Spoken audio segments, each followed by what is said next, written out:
All right, I'm going to take a little bit of a detour here because I Yeah. want your opinion on this. So this is something that sort of, I think programs generally, there's differing opinions, right? Yes. So I think that most people would, let me say this, in my world, I'll say, many Yeah. folks would agree that there isn't one approach that is empirically better than, Yes. another, right? So we can sort of just generally say that we can generally more or less agree on that. But approaches provide structure. Yes. And especially for early trainees, Yes. they crave structure. Yes. I did. Yes. So Not just that. keep going, please. It also, one of the common factors is the therapist's ability to provide a coherent rationale for how and why therapy works. And you know what does that? Models. And clients appreciate that. Now, it doesn't mean that they have to say this is the best model of therapy or it's the only model, blah, da, da, da, da. But having a coherent rationale, which the therapist feels comfortable with. Now, the research shows that across models, we're not seeing differences in client outcome. However, I have found that different therapists feel more comfortable with different models of therapy.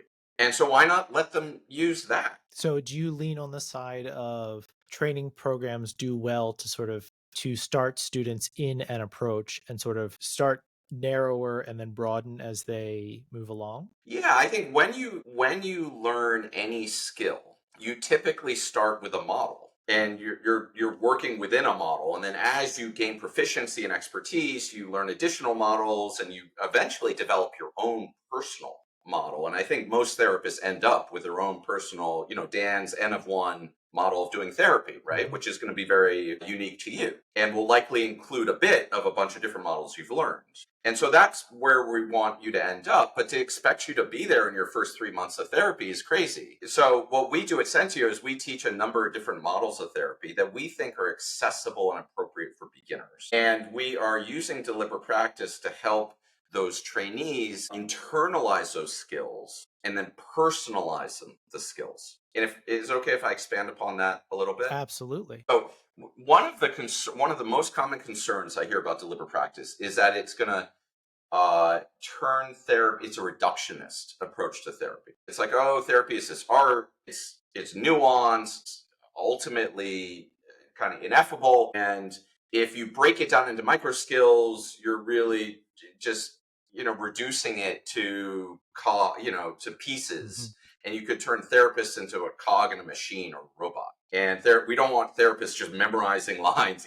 When I was in training, I tried reading the transcripts of the great therapists and memorizing their lines and saying those lines to my clients. Can you guess how well that worked? Yeah. Yeah. Not well. Yeah. Actually, I had clients tell me, Tony, it sounds like you memorized that line. Yeah.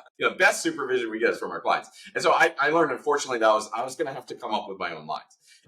And so what you do is actually deliberate practice is quite the opposite. There's a famous musician, I forget his name, who said something to the effect of, without thousands of hours of practice, I would not know how I sound. Mm. That musicians learn chords and memorize pieces to then discover their own personal style, right? It's the same with art students. They learn models of art to discover their own style. Jazz is improvised, but jazz musicians start by memorizing and practicing the same body of skills, and deeply internalizing those skills then lets them improvise. And so that's what we focus on with our students is we are having them practice micro skills that are defined from the models, but the goal is for them to stretch, experiment, because in deliberate practice you're rehearsing in a role play, and so you're allowed to make mistakes, you're allowed to try things, you're allowed to stretch. When you're with a real client, it's a little different, like it's higher stakes.